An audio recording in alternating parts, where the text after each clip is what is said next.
Hello and welcome to Soul Steps. I'm David Gallagher. We've certainly been hearing in recent years about diversity and equity and inclusion. And in fact, diversity and inclusion has made its way into our military, into our armed forces. Diversity and inclusion training by the U.S. Air Force Academy instructs cadets to use words that, quote, include all genders, and to refrain from saying things like mom and dad. The slide presentation titled Diversity and Inclusion, What It Is, Why We Care, and What We Can Do, advises cadets to use person-centered and gender-neutral language when describing individuals. Some families, it says, are headed by single parents, grandparents, foster parents, two moms, two dads, etc. Consider parent or caregiver instead of mom and dad.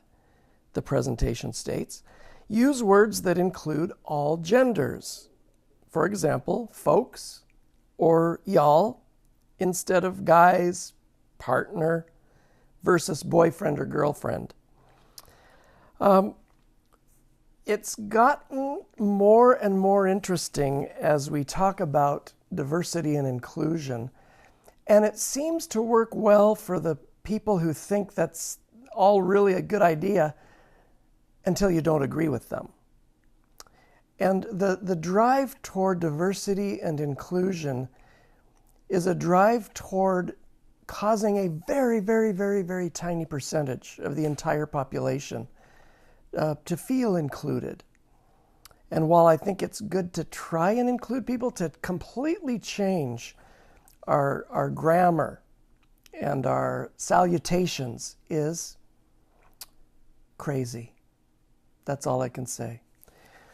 One slide in the presentation claims that diversity inclusion training is critical for, quote, developing warfighters, quote, to be prepared to lead the United States Air Force and the United States Space Force with character. It says, how can we lift others, in other words, motivate our teams, if we don't know our people? It asks, how can we elevate performance if we don't include people during planning and execution?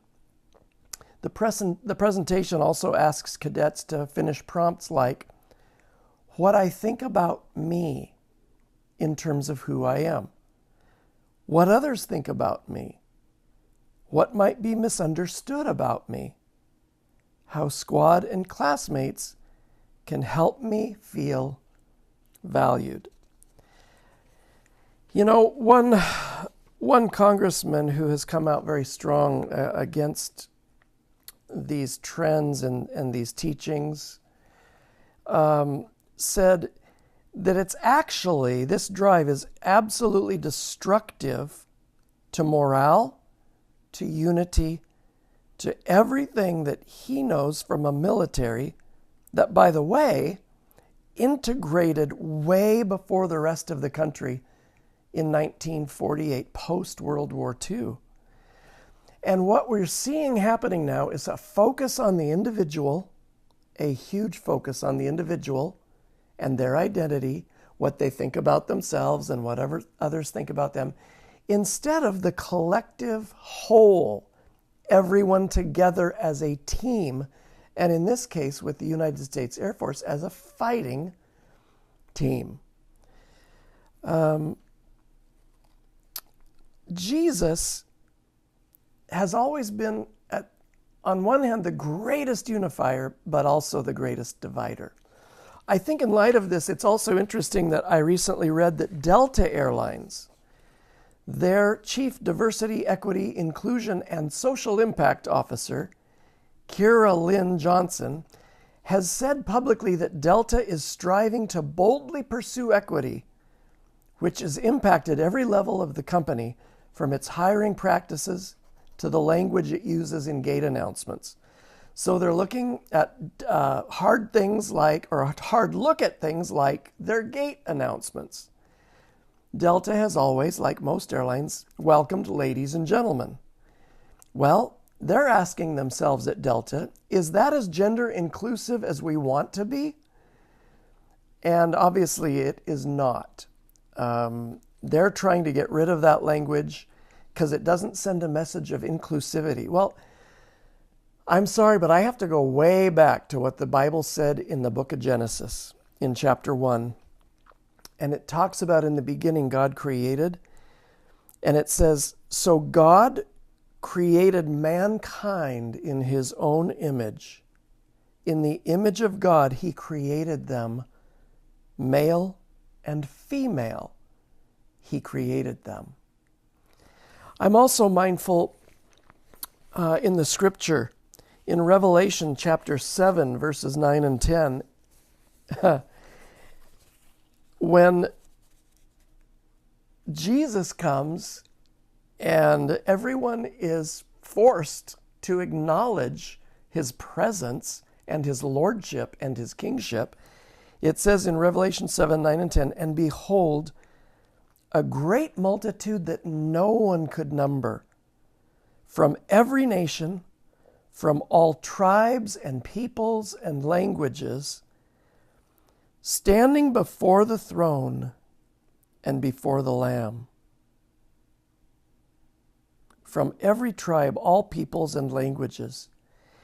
And in Colossians 3:11 it says this, here in following Christ, there is not Greek and Jew, circumcised and uncircumcised, in other words, Gentiles and Jews, barbarian, Scythian, slave, or free, but Christ is all and in all. We are living in such interesting times, and the assault on truth, moral and biblical truth, is great, and it's coming down to the very words that we speak. To speak things that are not true, that there are not just a male and a female.